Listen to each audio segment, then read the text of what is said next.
Hi, everybody.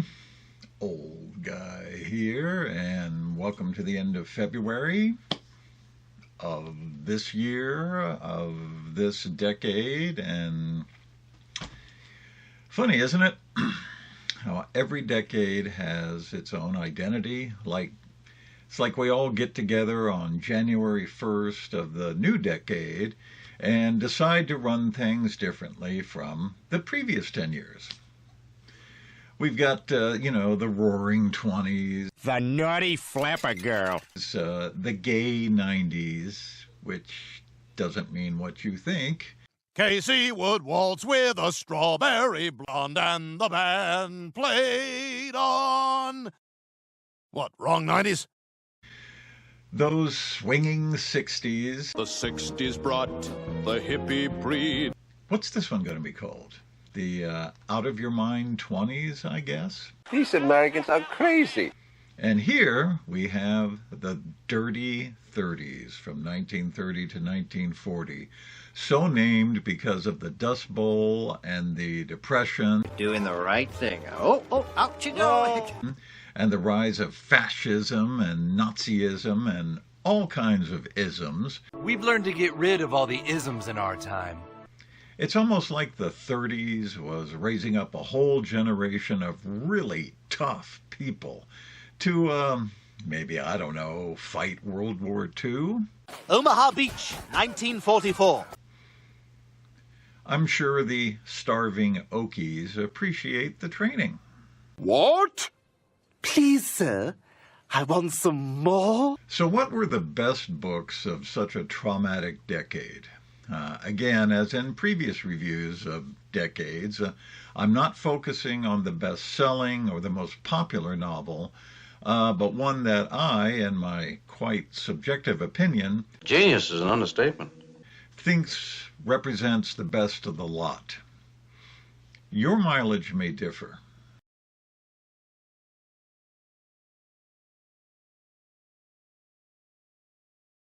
So let's get started. 1930. Now, I ended the last review of the decade of the 20s with 1930s, so that was William Faulkner's As I Lay Dying. The extraordinarily disturbing tale of a backwoods, low-class family's journey across Mississippi to bury their just-passed matriarch in her hometown. They didn't really have good body preservation techniques back then, so you can imagine how this progresses or degenerates. The first Dick and Jane primer came out this year, as well as the first Nancy Drew and The Little Engine That Could, which is all just uplifting and cute. Faulkner, though, had the pulse. Some men just want to watch the world burn. The Good Earth, Pearl Buck. Wait. Pearl S. Buck. The best-selling novel of this year and next, the winner of the Pulitzer Prize in 1932, and was one of the reasons she won the Nobel Prize for Literature in 1938. Reading at times more like a horror story than a family saga, the novel traces the lives of Wang Lung and his wife Olan through drought and war and riot, and finally a measure of prosperity. This is not a rags to riches story so much as it's a survival of the fittest, or luckiest, or ruthless. A lot of people have criticized Buck for racial stereotyping. That's good old-fashioned family racism. But she wrote about a Chinese village life that she personally observed as the daughter of missionaries. This novel is credited with turning American sympathies towards the Chinese during their war with Japan. Other notable books this year include Faulkner's Sanctuary, Virginia Woolf's The Waves, a couple of P.G. Wodehouse novels, and Neville Shute's, of On the Beach fame, novel Lonely Road. There was also an avalanche of mysteries, from locked rooms to whodunits. Authors like Agatha Christie and Dashiell Hammett and Ellery Queen. Seems the reading public had developed an appetite. The science of deduction. Brave New World, Aldous Huxley. Absolutely amazing that a novel so prophetic could have been produced so early. And I don't mean the technology of cloning and transportation, but the obsession with pleasure over responsibility and the outright dismissal of and separation from others of lesser birth. Talk about a hidebound society addicted to its sensations and privileges. It's not that Huxley was a seer, but someone who understood where unchecked self-absorption could lead. Barefoot hippies playing frisbee. And this in a year when several other extraordinary novels were published, including John Dos Passos' 1919, Faulkner's Light in August, Graham Greene's first successful novel called Stromboli Train, later renamed Orient Express, and a couple of Vladimir Nabokov's. Laura Ingalls Wilder's first Little House book came out, too.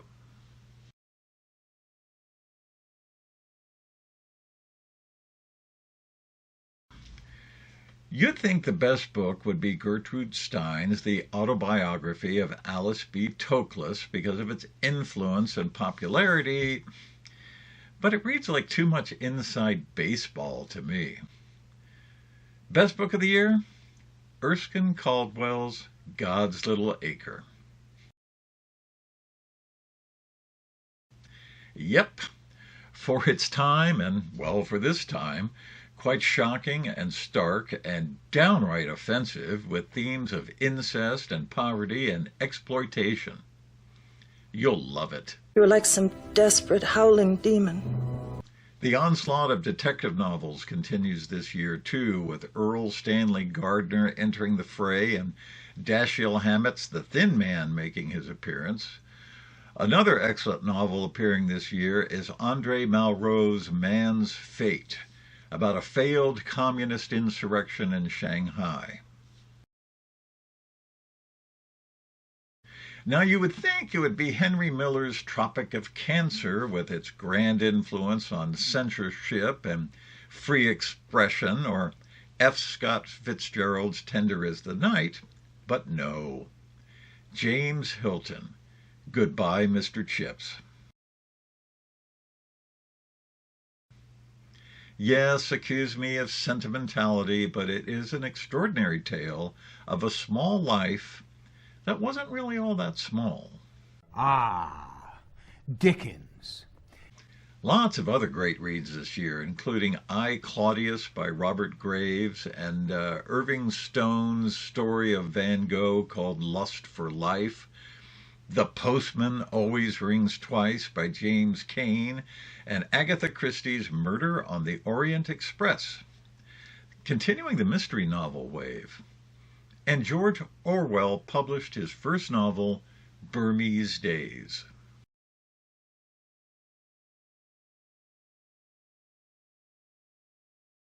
Musashi by E.G. Yoshikawa.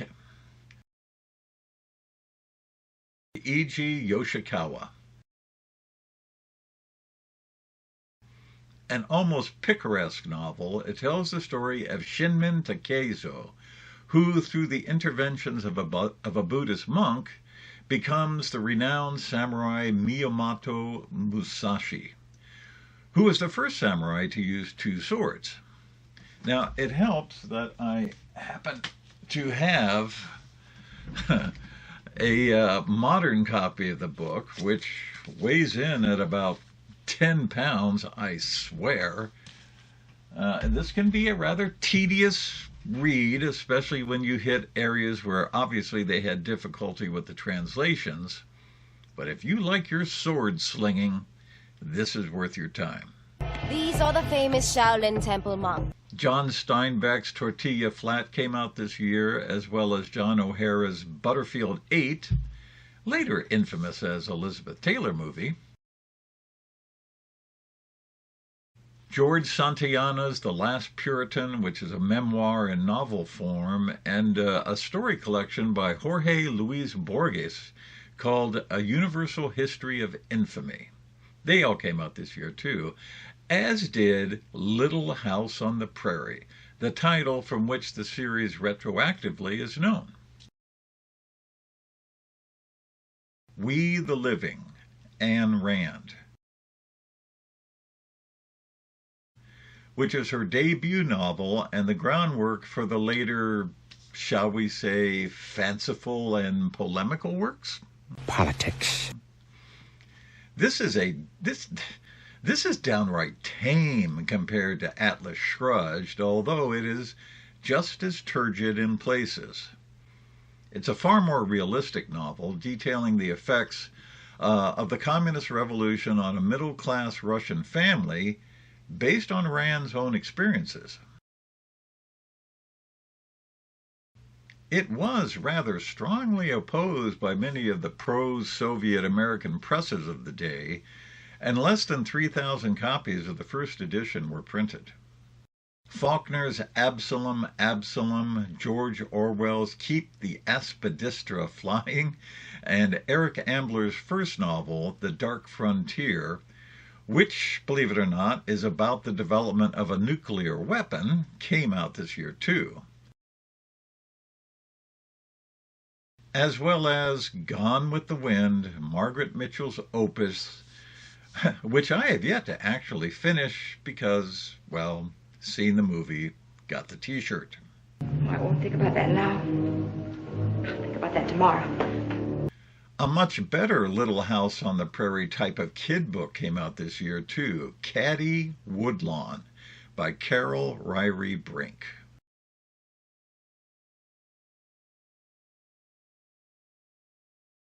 John Steinbeck's Of Mice and Men. The tragic tale of two itinerant farm workers, George Milton and Lenny Small, which is a better novel about the Depression, in my opinion, than The Grapes of Wrath, which comes out in the following year, because that one deals in much larger themes, while this one personalizes it. It was still a good year for books, with Ernest Hemingway's To Have and Have Not, Franz Kafka's The Trial, and Zora Neale Hurston's Their Eyes Were Watching God coming out. Olaf Stapleton's mind-blowing sci-fi novel Star Maker first came out, as did Dr. Seuss's first picture book, And to Think I Saw It on Mulberry Street. Oh, and some little book called The Hobbit was published in England. Good job, wizard. Now, a rather unusual novel called Swastika Night, written by Catherine Budekin under the pseudonym Murray Constantine, was published this year too. Predicting a world war that Germany and Japan wins, and they end up imposing a dystopian totalitarian society. This 10 years before Orwell's 1984, and many more years before Philip K. Dick's The Man in the High Castle.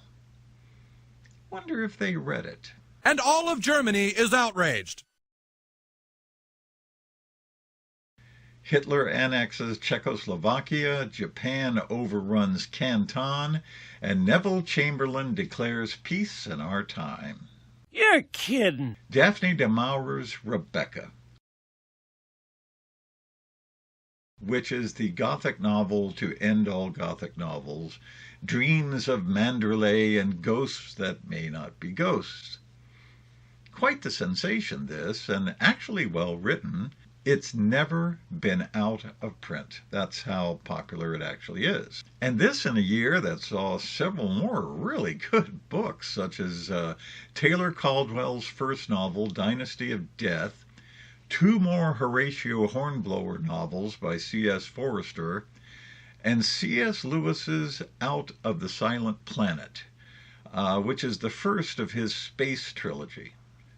So by this year, it just seems like there has been an explosion of publishing, as if the public was far more literate and far more willing to pony up the cash for the latest thing, despite the Depression. Same thing was happening with movies. Easy to understand when the world is teetering on the brink. Everyone needs a bit of distraction.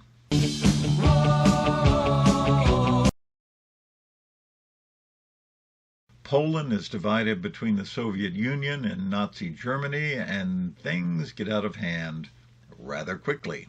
To crush your enemies, see them driven before you, and to hear the lamentation of their women. The best book? Dalton Trumbo's Johnny Got His Gun. In the face of what's about to happen, its timing couldn't be better. Or worse, depending on your view. Joe Bonham is hit by an artillery shell in the trenches of World War I and wakes up in the hospital with no legs or arms. His face is gone, and he is completely unable to communicate except by banging his head on the pillow in Morse code. Very tough novel. You only have one leg, sir. Lots of other tough novels this year, including Nathaniel West's The Day of the Locust, Henry Miller's Tropic of Capricorn, and Ernest Hemingway's The Snows of Kilimanjaro. But on the brighter side, Ludwig Bemelman's Madeline came out, so that's at least something nice.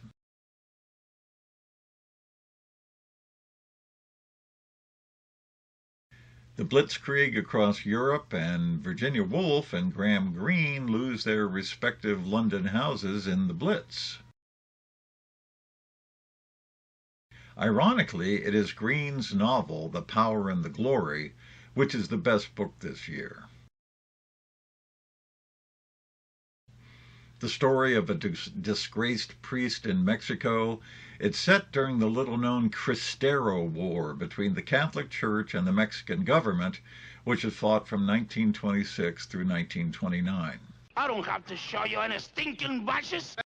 Walter Clark's The Oxbow Incident, Ernest Hemingway's For Whom the Bell Tolls, and Arthur Koestler's Darkness at Noon are some of the other great novels of this year, including Richard Wright's Native Son and Raymond Chandler's Farewell, My Lovely, which is the sequel to The Big Sleep.